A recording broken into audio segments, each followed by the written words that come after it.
주님께서 여러분과 함께 루카가 전한 거룩한 복음입니다. 12장 8절에서 12절까지입니다. 그때 예수님께서 제자들에게 말씀하셨다. 내가 너희에게 말한다. 누구든지 사람들 앞에서 나를 안다고 증언하면 사람의 아들도 하느님의 천사들 앞에서 그를 안다고 증언할 것이다. 그러나 사람들 앞에서 나를 모른다고 하는 자는 사람의 아들도 하느님의 천사들 앞에서 그를 모른다고 할 것이다. 사람의 아들을 거슬러 말하는 자는 모두 용서받을 것이다. 그러나 성령을 모독하는 말을 하는 자는 용서받지 못할 것이다. 너희는 회당이나 관청이나 관아에 끌려갈 때 어떻게 답변할까, 무엇으로 답변할까, 또 무엇을 말할까 걱정하지 마라. 너희가 해야 할 말을 성령께서 그때에 알려주실 것이다. 주님의 말씀입니다. 찬미 예수님, 주님의 이름으로 평화를 빕니다. 벌써 토요일입니다. 한 주가 다 갔지요. 세상은 전쟁으로 많은 아픔을 겪고 있습니다. 전쟁을 하는 그 명분도 각자가 다 할 말은 있겠지만 아무튼 너무나 많은 사람들이 죽어가고 있습니다. 우리 모두 강 건너 불구경할 것이 아니라 정말 진심으로 진실되게 하나님께 이 전쟁이 빨리 종식될 수 있도록 전쟁을 일으킨 자들의 마음을 회개시켜 주십사 하고 간청해야 될 것 같습니다. 오늘 주님께서 어떻게 항변할까 걱정하지 말라라는 말씀을 하셨죠. 여러분들 사도신경 언제 외우십니까? 주일이나 대축일 미사 때 사도신경을 외웁니다. 그러면서 우리의 신앙을 공적으로 고백합니다. 또 언제 외우죠? 영세 때나 견진성사 때에도 모두 다 함께 사도신경을 통해서 우리의 신앙을 고백하고 있습니다. 사도신경은 말 그대로 사도시대부터 이어내려온 신앙 고백입니다. 이 신앙 고백은 우리가 몸과 마음으로 예수 그리스도를 믿는다는 것을 밖으로 드러내는 아주 중요한 고백입니다. 오늘 복음에서 예수님께서는 우리들에게 당신께 대한 신앙 고백을 요구하십니다. 그런데 예수님께서 요구하시는 이 신앙 고백이라는 것은 그저 입으로만 하는 것이 아니지요. 주님이 우리에게 요구하시는 신앙 고백이라는 것은 그냥 영원히 없이 입으로만 중얼거리는 그런 신앙 고백이 아니라 자기의 전 인격, 전 존재를 온전히 다하여 투신하여 신앙 고백하는 겁니다.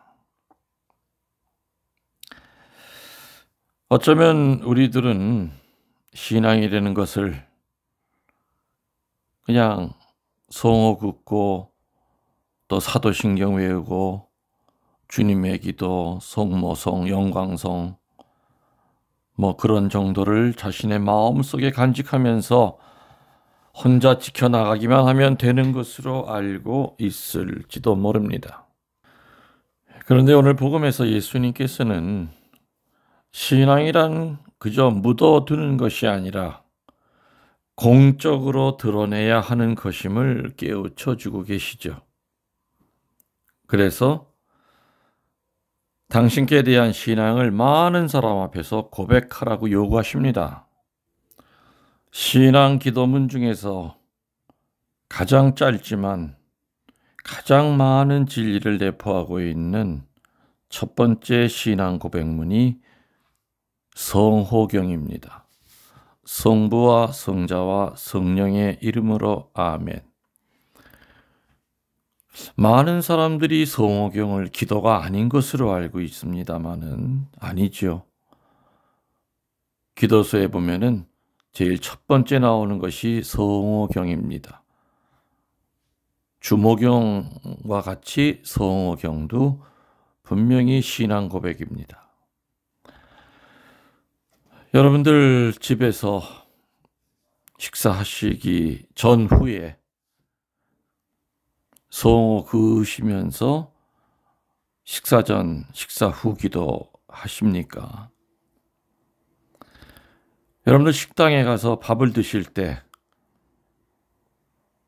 성호경을 그으면서 식사 전 기도를 하십니까?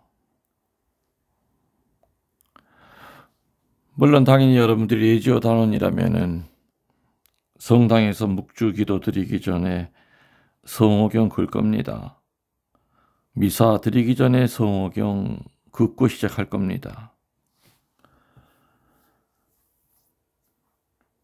그건 쉽습니다. 그렇지만 외인들 앞에서, 이방인들 앞에서 십자 성호를 얼마나 당당하고 거룩하고 정성껏 십자 성호를 긋고 살았는가 하는 거 한번 뒤돌아 봅시다. 남미 쪽이라든지 이런 나라는 그냥 가톨릭이 그냥 문화입니다. 그래서 권투 선수들도 이래전 종 울리면 십자 성호 그으면서 나가고, 축구 선수들도 보면은 또 십자 성호 긋고 나가고. 아무튼 그래도 그 사람이 주의를 지키는지 안 지키는지 그건 잘 모르겠습니다. 그렇지만은 그냥 이 십자 성호를 그면은 뭔가 든든하고 나를 지켜줄 것 같은 그냥 그런 문화죠. 십자 성호는 그런 그 문화적인 한 요소와는 조금 차원이 다르다고 생각이 됩니다. 언젠가 제가 강론 때도 얘기했지요. 수십 년 냉담하던 사람이 식당에서 어떤 교우가 십자 성호를 얼마나 거룩하게 긋고 밥을 먹는지 그 모습을 보면서 회개했다고 합니다. 그리고 수십 년 만에 고해성사를 받다고 합니다. 그 식당에서 성호를 걷던 사람은 그 식당 안에 30년 된 냉담자가 자기가 긋는 그 십자 성호를 보고 회개할 거라고는 생각하지 않고 그었을지 모릅니다. 그렇지만 그 십자 성호 자체가 강한 하느님에 대한 신앙 고백이고, 또 그 십자 성호 자체를 정성을 다하여 걷을 때는 그 자리에 있는 사람들이 치유를 받습니다. 또한 어둠에 사로잡혀 있고 냉담에 빠져 있던 사람이 거룩한 십자 성호를 보고 회개를 하고 어둠이 떠나갑니다. 오늘 주님이 얘기하셨죠. 내가 너희에게 말한다. 누구든지 사람들 앞에서 나를 안다고 증언하면 사람의 아들도 하느님의 천사들 앞에서 그를 안다고 증언할 것이다. 그러나 사람들 앞에 나를 모른다고 하는 자는 사람의 아들도 하느님의 천사들 앞에서 그를 모른다고 할 것이다. 사람의 아들을 거슬러 말하는 자는 모두 용서받을 것이지만 성령을 모독하는 말을 하는 자는 용서받지 못할 것이다.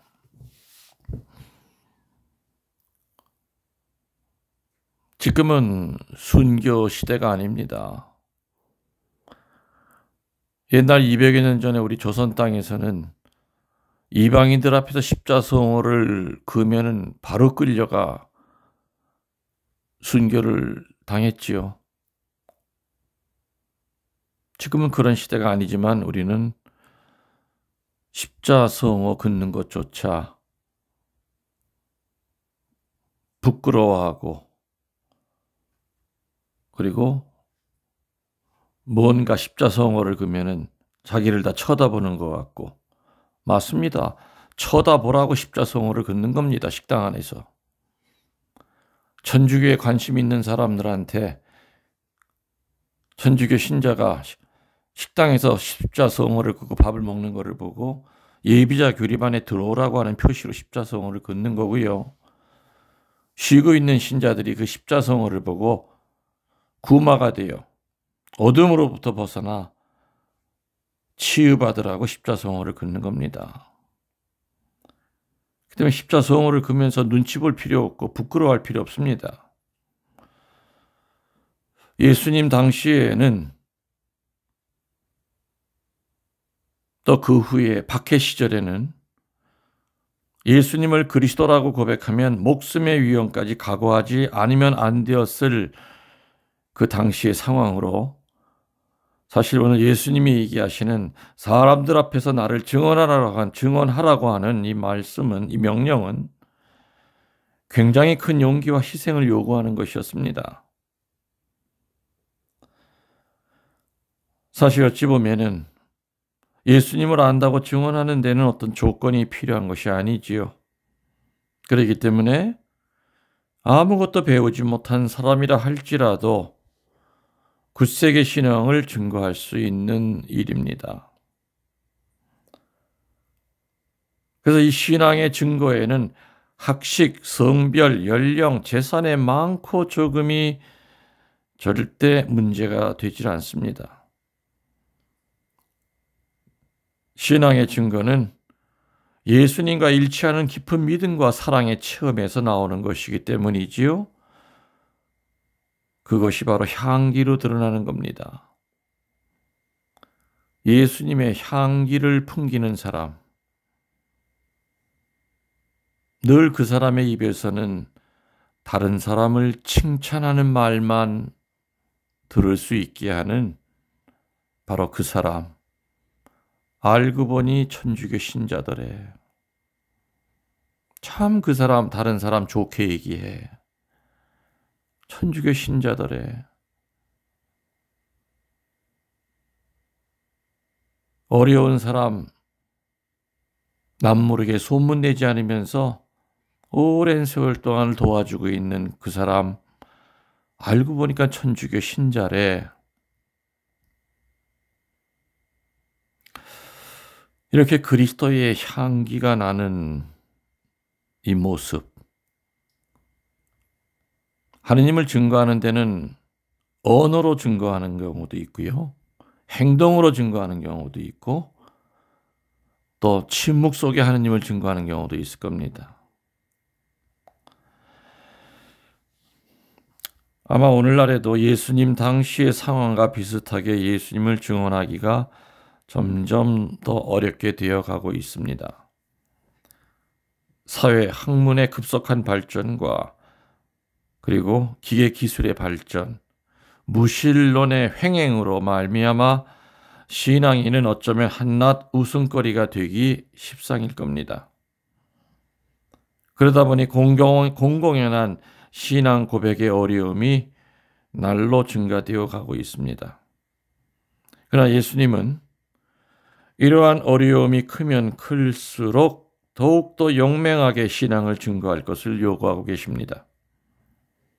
그 때문에 우리는 우리 순교 선열의 용감한 순교 정신을 본받아서 용감히 내 주변과 이 사회에 신앙을 전파하고 또 생활로서 그리스도의 향기로서 주님을 증거할 수 있는 힘과 용기를 주시도록 하느님께 간청해야 될 것 같습니다.